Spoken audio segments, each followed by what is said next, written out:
Happy holidays to you, Governor. Jim, thank you very much. And because of the way the program sometimes ends, and I don't have enough time to convey my final thoughts, I want to go ahead and now wish all the listeners and all the people across the state of Louisiana a blessed and Merry Christmas and 2019. And it's my fervent hope and belief, by the way, that 2019 is going to be a great year for the state of Louisiana. And it is an election year. You are running for re-election, and there have been a few developments since we last talked with you. There have been. And, first of all, it is hard for me to believe that it's that time again. Mm-hmm. It seems like we just did this. And of course, I've enjoyed every day being governor, worked very hard. But you look up and it's 3 years later. And so now is the fourth year, which is an election year.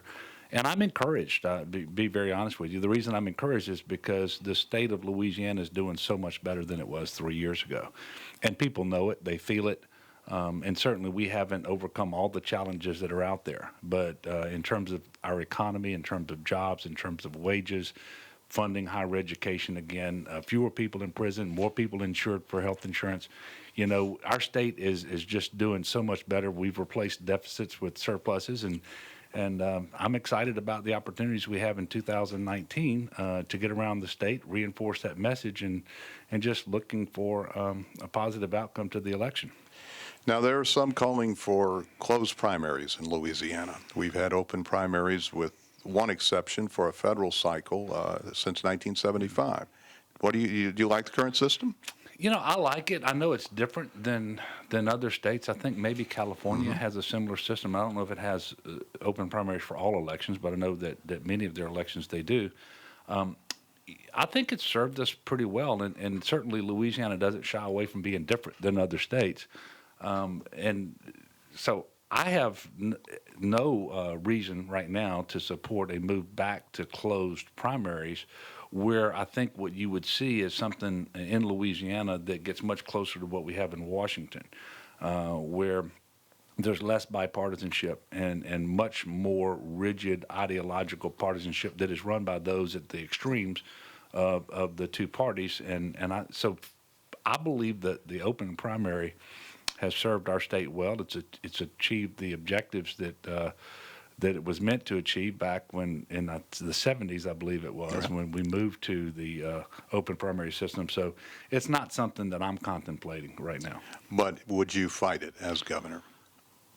Well, in all likelihood, somebody's got to really come in and convince me that there's something that I'm just unmindful of, as in terms of a benefit that we would have if we went back to that system. It's an interesting time. We had 300,000 more people vote in November in the Secretary of State's primary than we did in the governor's election in 2015. People were, the turnout in the last election wasn't so good. But no, I was about to say, so it was really the tale of two elections. And so what we saw was when the congressional races were decided, and it appears that many of the folks who voted did so because of local races, whether they were judicial races in New Orleans, for example, or the Shreveport's mayor's race, or the race for mayor in Alexandria. And once most of those elections were decided, they didn't come back out and vote, which is a shame. I think voting is important regardless of what's on the ballot, but we had a very important race for the Secretary of State and other things around the state. So I continue to encourage people to get out and vote, but be an informed voter. Know the candidates, know the issues, and then go out and vote. But it's never been easier to vote. 7 full days of early voting plus election day, and so hopefully we'll do better going forward. I was encouraged with the election, and as far as the turnout in the primary. In the primary. Yeah, but the general election just fell off substantially. Only 17% of the people voted in the race for a major statewide office. Correct. And what was your take on the report this week about the Secretary of State's office using funds for computer upgrades to resolve sexual harassment case against Tom Shedler? Yeah, I don't have enough information on that to really speak to it today on the radio. I'll get more about it in terms of the knowledge and so forth, but I'm not prepared to talk about that. I will tell you that was obviously an ugly chapter for the state and for the Secretary of State's office. And the sooner we can close that chapter and turn to a new one, the better off we're going to be. Okay.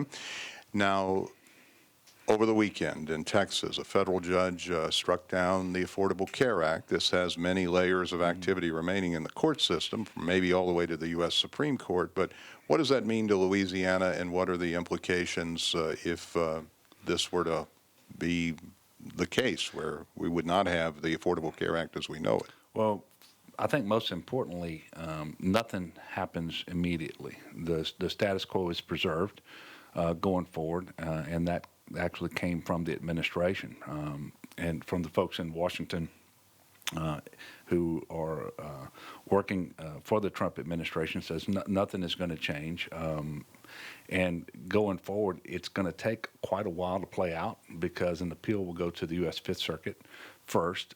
And however they decide the issue, in all likelihood, the non-prevailing side will then ask for the Supreme Court to grant a writ and review the correctness of the Fifth Circuit's decision. And so this could play out for 2 more years, and so nothing is immediate. But the strange thing to me is it's very obvious that Congress made an effort to repeal the Affordable Care Act. They didn't do it. They then, when they passed a tax bill, targeted one specific provision within the Affordable Care Act. Obviously, Congress then decided that provision was severable from the rest of the Affordable Care Act. It had to do with the individual mandate and the penalty, which operated as a tax. And then you had the district court saying, well, that provision wasn't severable from the rest of the act, and if it fell, the act had to fall. But that wasn't what Congress was trying to do. But pre-existing conditions and the protections for those pre-existing conditions are at stake, and there are 850,000 of them in Louisiana. So we're working to make sure we fix that. And we've had callers from 6 or 7 states in the 33 shows that we've done. And if you're inclined to join the conversation, 877-217-5757. And before we go to the phone lines, the major event among many, but maybe the most significant, was the flood of 2016, Governor. And there are still people who are coming back, and I understand there is an extension involving FEMA, January 15th deadline for these people who are still in trailers 2.5 years later. What's going on there? Well, the deadline is middle of January. We've asked FEMA for another extension that would carry us through August of 2019, and we are working with FEMA. In fact, the regional administrator, Tony Robinson from FEMA, is in Baton Rouge working through this issue with us today. The good news is we're down to about 383 families in these MHUs, these trailers. But the bad news is there's still 383, and we need to make sure that we're working with them. And I'm hopeful and optimistic that FEMA will grant the relief that we're seeking, and that we're going to be able to get those families in a permanent living situation before the August deadline comes, if we can get it extended to August. You know, we've actually offered in the Restore program more than $540 million to about 15,500 homeowners across the state of Louisiana.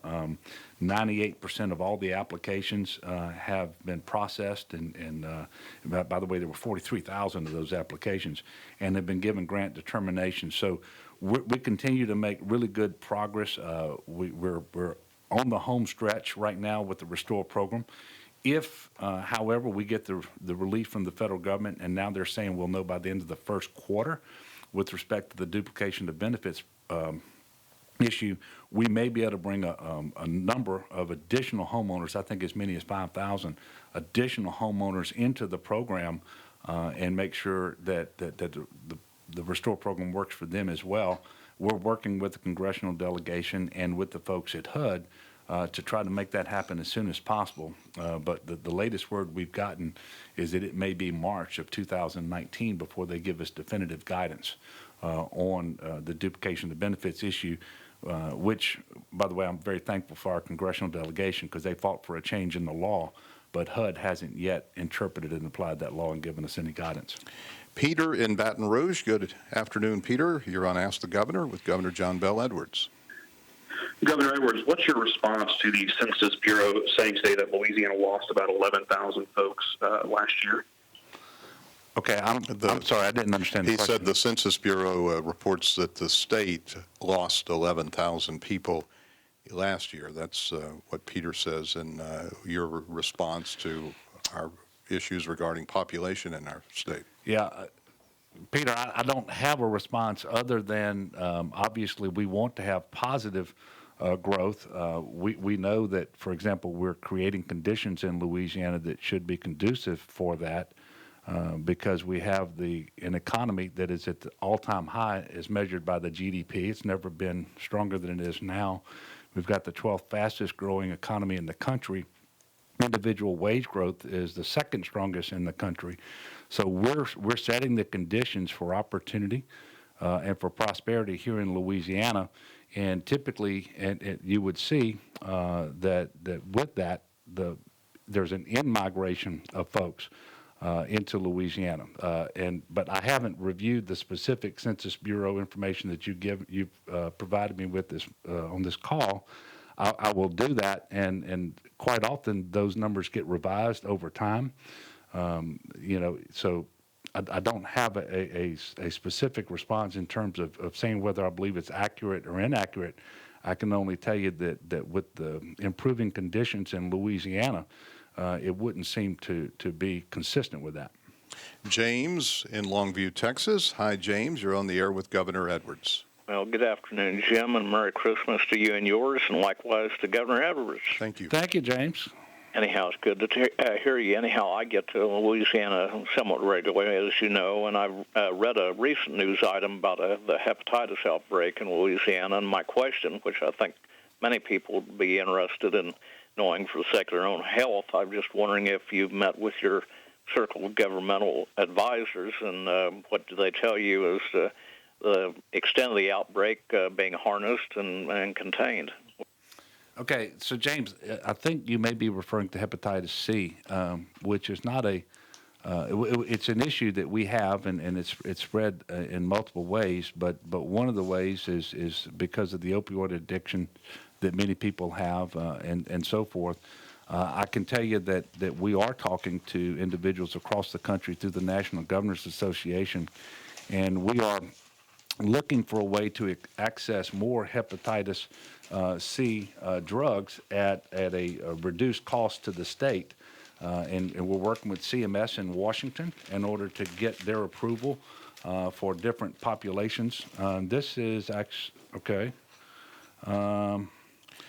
I'm being shown Well, there was a hepatitis A story earlier in the week, and it's not a significant outbreak, but there's always concern about these sorts of things. Yeah, and that's actually into today's paper, the hepatitis A. But let me finish with the hepatitis C because I think this is important. Hepatitis C is curable, but the cost of the drug is prohibitively expensive, and so we only treat as a state those who are starting to show serious organ damage and so forth. And we want to be able to access more drugs so that we can treat all of the folks, for example, in our prison systems, in our jails, and on the Medicaid program. So we'll work with CMS in order to get the approvals necessary to interact with the manufacturer on a subscription basis, where we get all the drugs we need for a set price for a period of time. And because we're now talking about the ability to cure hepatitis C, I think that's critically important. And obviously, with respect to the hepatitis A, I think it looks like there's about 25 cases in the state. So it's premature now to say that that's a huge outbreak, but it's obviously something that we are concerned about. And I know that Dr. Gee at the Department of Health and others with respect to the Office of Public Health are working with other providers around the state of Louisiana, keeping our eyes on that and see what we need to do, if anything, in order to curb the spread of hepatitis A. Nicole in Baton Rouge. Nicole, good afternoon. You're on the air with Governor John Bell Edwards.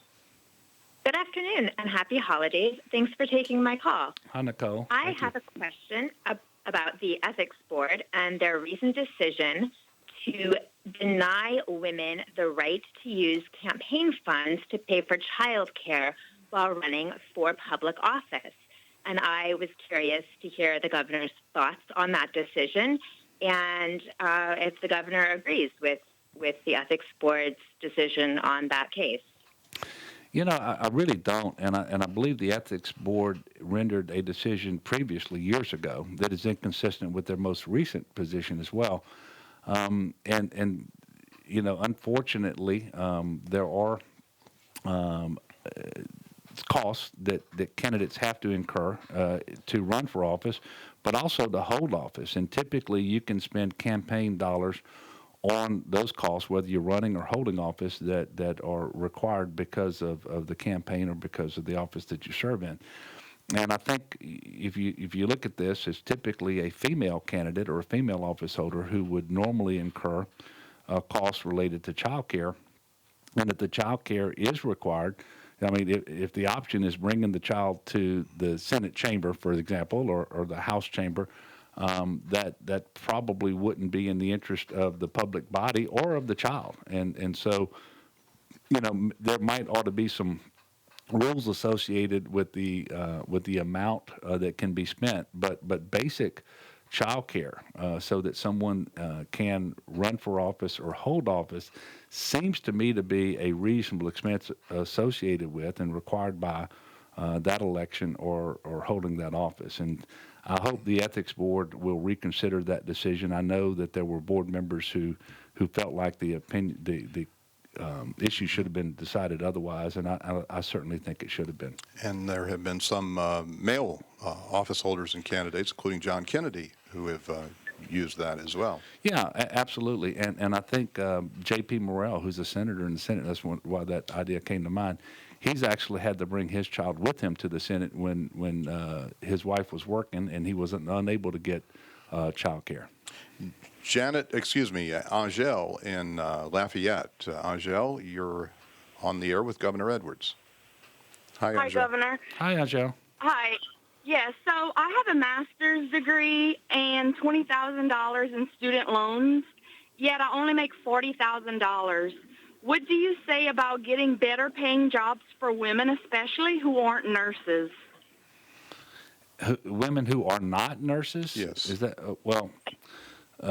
First of all, that would be a tough burden to meet with $20,000 in student loans, and I think you said a salary that's about $40,000. First of all, congratulations on getting your master's degree. I think that's important. And obviously, we want the best jobs that we can have in Louisiana. We want to create opportunity here and more prosperity. And this kind of goes back to the answer I gave to Peter a while ago. We're working to do that, and in many ways we are being successful. However, the success is not reaching everybody in every community, and we're certainly mindful of that.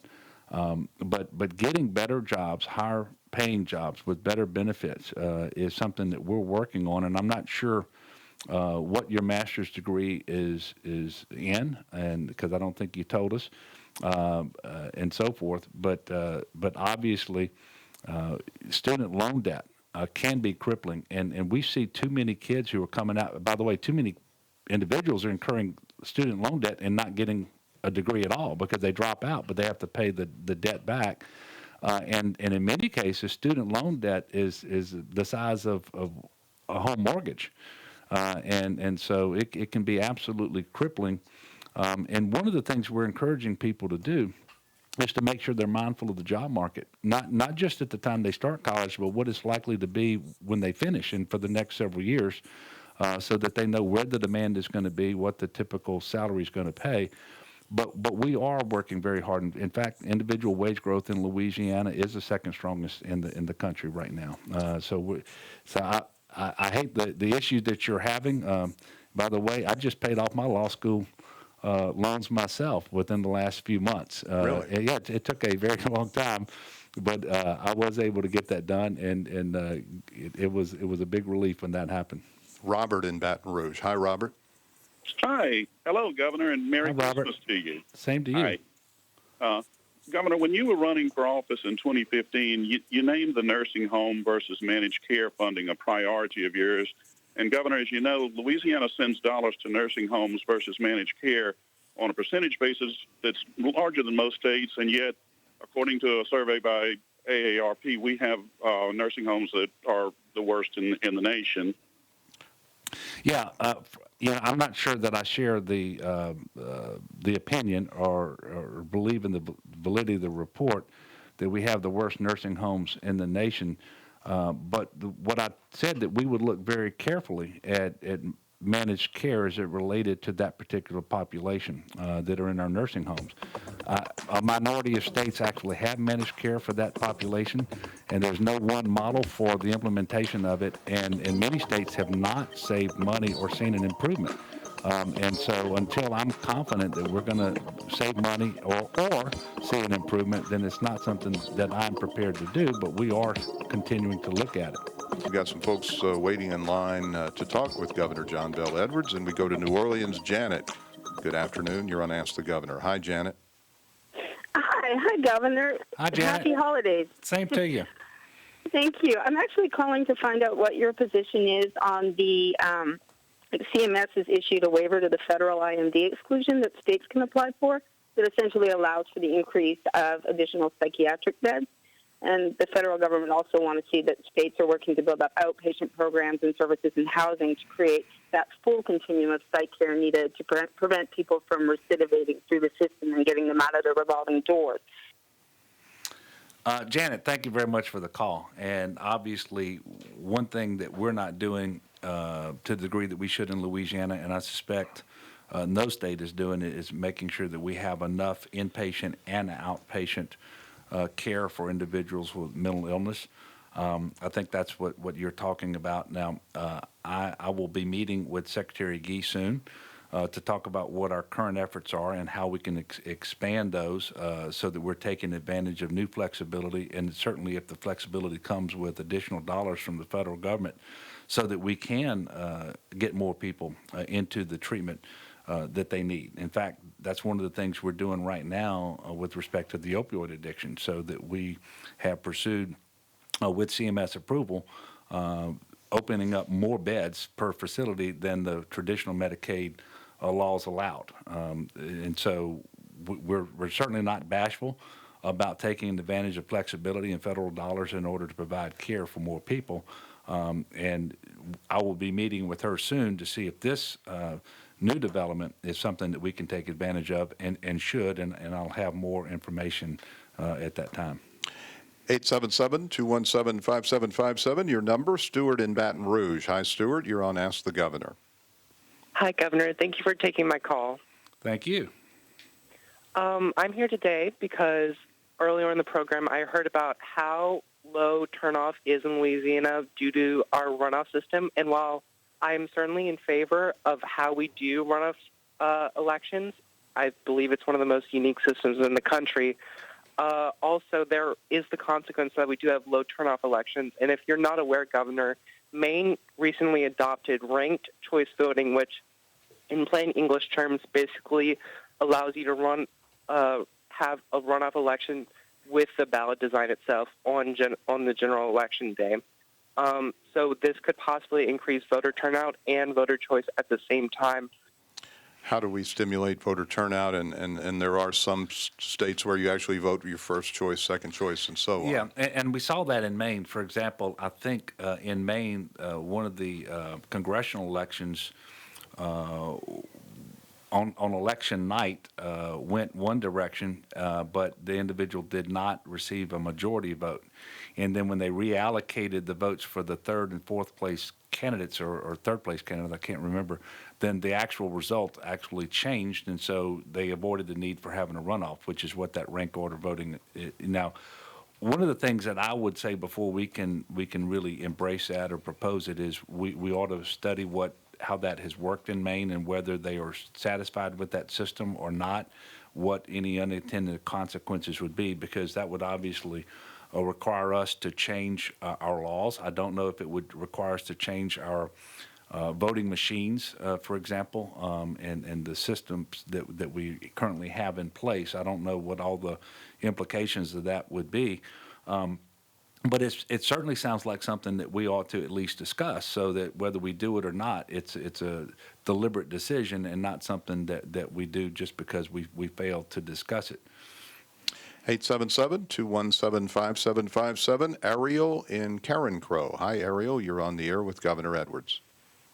Hi, Governor. Thanks for taking my call. Thank you. I was wondering if you were promoting parish tax assessor offices to deny tax exemptions to large corporations so that our parishes could potentially take advantage of property taxes of these large corporations. All right. Okay, April, I Ariel. think I'm sorry, Ariel. Sorry about that. If I understood your question correctly, it was whether I'm encouraging or discouraging assessors. I am neither encouraging nor discouraging in a general way locals from whether they agree with the industrial tax exemption applications that they are reviewing or not. One of the things that we changed about that process is that because the property taxes at issue are taxes that are paid to local government, whether it's the parish government, the law enforcement, typically the sheriff, or for the school board, that I want them to have a seat at the table so that they can decide whether they want to approve of the exemptions, which going forward would be an exemption of 80%, not the 100% that we had had in the past. Now, there might be some specific projects where if I'm asked to, I will share my opinion, but I am not, as a general matter, saying that local entities should or should not approve or disapprove of the applications for the ITAP. That's a decision that they have to make for themselves when they weigh the benefits and the costs associated with those particular applications and those industrial expansion projects. Lee in Baton Rouge. Hello, Lee. You're on the air with Governor Edwards. Hello, can you hear me? Yes. Hi, Lee. Howdy. Good luck in your coming election, there, Governor. I think you've done a great job so far. Well, thank you, Lee.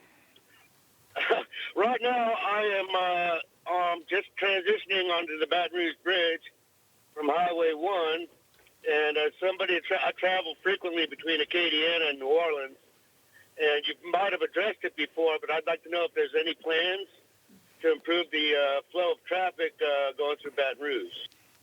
Well, thank you very much for the call, and be careful out there, you and all the other motorists. I know it's raining today. Yeah, there are plans, and in fact, we're moving forward to widen I-10 between the bridge and the 10-12 split. We are also reconfiguring right now the on-ramps there coming in from 110 to make sure that we do improve traffic through Baton Rouge. We're taking advantage of some flexibilities that we have found with respect to the federal government in order to do that. And then from Baton Rouge to New Orleans specifically, we're also widening I-10 from Highland Road out into Ascension Parish. And so that construction is already underway. So we are looking at those issues. They're capacity issues, which mean they're very expensive in order to remedy. Preservation and maintenance is critically important, but you don't have to acquire new right-of-way. You don't have to widen bridges and that sort of stuff. But these capacity projects are very expensive, but we are doing those. And as you also know, if you come from Acadiana, between I-49 and the high-rise there at Bro Bridge, we're also expanding into 3 lanes I-10 in each direction. So we're working to get traffic moving better, and we're not going to stop, and we're going to continue to find new and better ways to deliver those projects. Mark in New Orleans. Hello, Mark. You're on the air with the governor. Hi, Mark. Hi, Governor. I wanted to ask you about the use of convention center funds in New Orleans for New Orleans infrastructure. Recently, the mayor, Cantrell, made an appeal for a greater share of convention center funds. And the media reported that you had no enthusiasm for this and gave the impression that you actually do have some control over this. So All right. Yeah, well, Mark, we have a stream of revenue that's in place for the convention center, which, as you probably know, is a state-owned facility. And one of the things that we use the funds for is to make sure that that remains a competitive venue for conventions, which is to the benefit of New Orleans and to the state. And it is my intention to make sure that the revenue is used for that purpose, so that we can upgrade it on occasion, that we can expand it as necessary and add new features as well.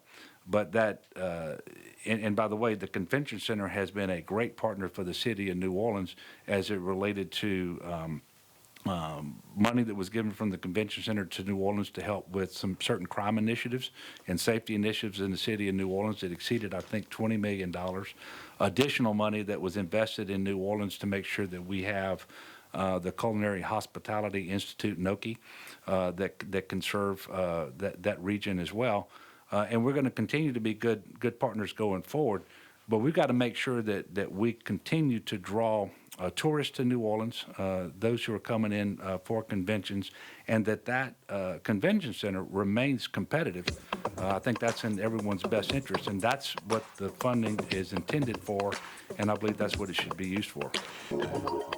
Before we get back to the phone lines, there has been some controversy involving the Revenue Estimating Conference and projections for revenue and how we should spend money, and even a call from at least one lawmaker to undo the tax measure that was passed in the last session. What are your thoughts, Governor? Well, first of all, I think it's unfortunate because conversations around expenditures did come up at a revenue estimating conference that is all about revenue. The spending plan for this year has actually been approved by the legislature already. That happened in June, and it was passed overwhelmingly by both the House and the Senate.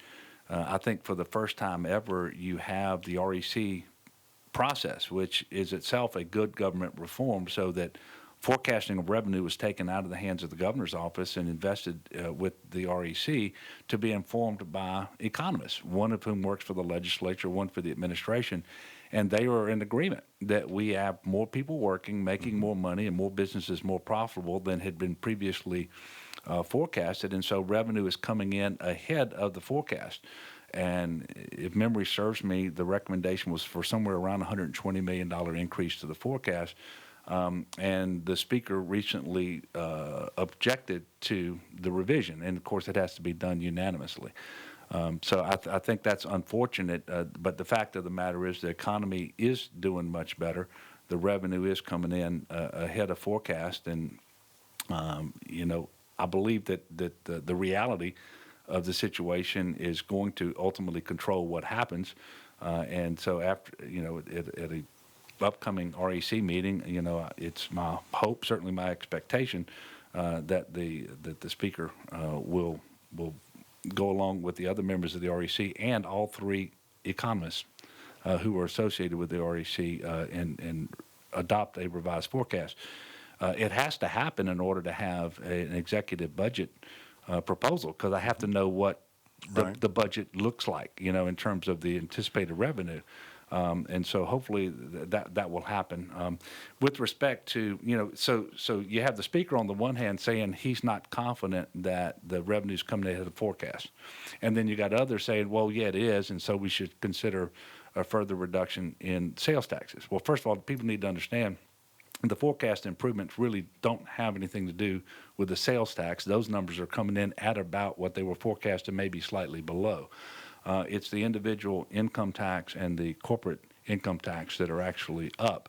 But we're not going to go back to the structural deficits we just fought our way out of, where, I know I don't need to remind people, we had a $2 billion deficit when I came into office.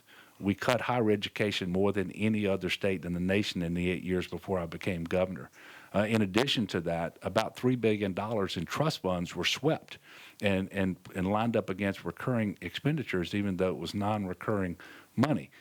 We're not going back there. And so now is the time. And in fact, conservative fiscal policy has always said you grow the economy, and when you grow the economy, your revenues will increase, and that's what you invest. Well, that's the situation we have right now, and it's time to invest specifically in K through 12 education and a teacher pay raise. That's what we're going to be doing next year. And by the way, we cut taxes $600 million, Jim, from last year to this year. We already cut taxes by $600 million. Now, is the teacher pay raise predicated upon what was left of that penny that was cut? Well, it's predicated upon total revenue. I mean, money is fungible, and so we need the general fund to be able to do it. And we're going to do it. Like I said, the reality of the matter is, the fact of the matter is, the revenue is coming in ahead of the forecast, and I fully expect, and I've heard Republicans and Democrats in the House and the Senate and just about everybody say they support the teacher pay raise. They agree it is a priority. They're $2,200 below the Southern average, and we need to have the ability to attract and retain the very best teachers. That's still the number one ingredient for quality education. So there's tremendous support for this, and so I continue to. It's my highest priority, and I believe it's going to happen. When we were last with you, you were getting ready to go to College Station, Texas. That was a memorable trip, wasn't it? Wasn't it? 7 overtimes, and it looked like a basketball score, not a football score. And I'm not one who typically does a lot of blaming the referees and so forth. I will tell you that it looked very much like a catch and a fumble to me that we recovered that would have ended the game. I believe that would have been the correct call. But it is also true that at the very end of regulation, when we had the ball, had we made just one first down, we could have run the clock out. And we weren't able to make that first down. And when you don't do the things that are in your control, sometimes the game gets away from you. That's what happened there. But both teams played extremely hard. And maybe neither team deserved to win. To lose. I just always want the LSU Tigers to win. Nick in Baton Rouge. Hi, Nick. Thanks a lot, Jim. Governor, after 14 frustrating years in a row, Army beats Navy for the third time in a row. Congratulations on your alma mater. Well, thank you, Nick. And then the follow-up is that today looks like a great day for LSU football recruiting, and just wanted you to comment on how you think that's going for the LSU football Tigers and how much the recruiting season have improved since you've become governor. Well, Nick, thank you very much. By the way, I'm excited about LSU football in the future. I had an opportunity to visit with Coach Orgeron last night. And if you think he's not excited, you just need to talk to him. So, and by the way, his enthusiasm is absolutely infectious. He believes that he's landing the recruits that he needs, both in terms of the skilled positions with respect to running backs and wide receivers and defensive backs and so forth, but also some of the really big linemen for the offense and the defense. And so he's excited about the future of LSU football, as am I. I remember back to August, and many of the so-called experts predicted LSU to be 6-6, maybe 5th in the West of the SEC, and so to come out with 3 losses, I think was an extraordinary season. And the truth is, we could have and probably should have won 2 of those 3 games. So it's been a great year for LSU, and I'm excited about the future. Thank you, Nick. Ludwig in Lafayette. Is it Ludwig or Ludwig? It's Ludwig, but Ludwig. Either way I answer. All right. Well, thank you very much for calling in today. Well, thank you, Governor. My question is a 2-part question. One is that yesterday, I think it was announced that the state made an agreement with an out-of-state company from Mississippi to build and develop a couple of call centers in Bossier City and in Baton Rouge to provide services to the health department. And so my question was, number one, why was that contract not out for public bid generally? And the second part of the question is, are you sure now that you're going to be building the infrastructure to take in the calls, does the state, in fact, have the infrastructure to provide the counseling and the other services that theoretically those call centers would require? Okay, Ludwig, I'm going to have to get specific information, get back with you. So before you get off the phone, I need you to give Micah your name and number, and we will call you back. One of the things that I was briefed at my cabinet meeting on Monday, but it wasn't the Department of Health, as I recall. It was another agency of state government, where rather than having phone calls handled out of state, that we're going to save money by having call centers in state to actually staff with state residents who will get the jobs there. But it wasn't the Department of Health, as I recall. But your specific question, as I understood it, had to do with whether an RFP was put out publicly, and it's just not something that I can tell you about on this call, because I don't know exactly how that was done, and so I'm going to have to get some more information and get them to call you back. So please give Micah your name and number, and then I will have the appropriate cabinet secretary give you a call. Okay. U.S. Senate voted 87-12 for criminal justice legislation. Senator Kennedy voted against, saying the bill is, quote, backwards. Your thoughts about this particular legislation? Well, 87-12, I think it's Kennedy who's backwards on this. But, I'm not surprised. I spent 2 hours with President Trump specifically discussing criminal justice, and I went there with other governors from around the country. But 2 hours, and we talked a lot about what we had done here in Louisiana in order to reduce the incarceration rate, but more importantly, to improve public safety by reducing recidivism and the crime rate, investing more in reentry and making sure education, training, and mental health and substance abuse disorders are better addressed. So if you look at what the federal legislation seeks to accomplish and what we did as a state, they really do mirror one another. So I think the federal government is doing something that's very smart for our country. I think we're going to be safer as a result of it. And so, I believe that it's an appropriate thing to do. And I know that Jared Kushner, for example, was the one within the administration who was really leading this effort, and he and I have had a number of conversations about criminal justice reform and what we've done in Louisiana. And this is one of those areas of real bipartisan agreement. This is something we should celebrate, because we don't have many examples of bipartisanship with major accomplishments in Congress over the last number of years. And so I applaud Senator Cassidy for his vote. I think that Senator Kennedy got it wrong. But I'm hoping that he and I, now that he has decided not to run for governor, together and move our state forward. Merry Christmas, Governor. Are you going to Amy? Well, I'm going to be going to Amy. A great Christmas. Thank you, Governor. Thank you.